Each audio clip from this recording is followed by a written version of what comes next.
Persecution ministry means bandaging. There is an unending river of victims coming out of the persecution world. And so that's our bread and butter. We bandage victims. But here's the other thing about us. Do you know what we love to do? We love to build the church. And we do it in the most dangerous places on earth where the two kingdoms are colliding. That's a violent space.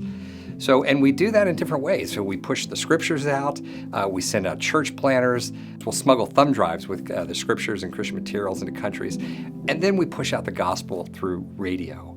And now one of the places we do that is in North Korea. Now, years ago, I was in North Korea. Oh my gosh, I don't even know where to start, but what a strange, dark place. The place we were in was actually dark at night. And the communists, when they take in Westerners from the outside world, they'll typically put you in a show city.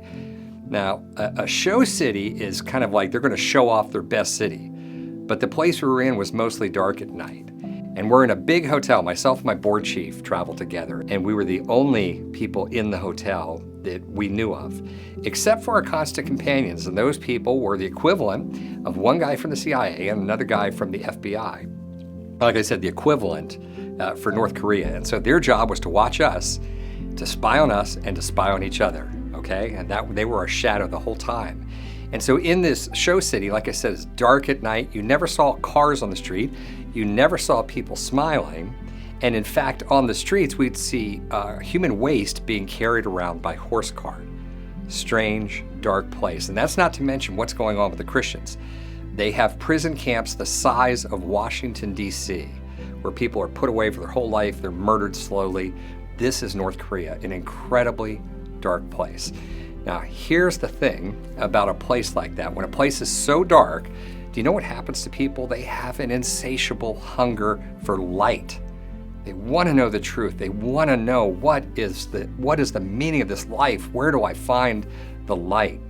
And so that's why we broadcast the gospel into North Korea. And so years ago, we started working with a secular station. We carved out time for Christian stuff, okay? So we do scriptures, we do gospel songs, Bible readings, whatever it is, but it's just Christian content going over a secular station.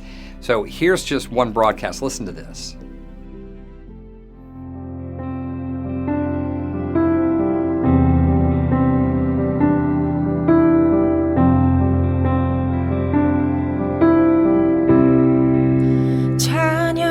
받으시기 합당하신 주 모든 찬양을 주님께 드리리 모든 호흡이 주님을 높이네 주를 위해 주를 위해.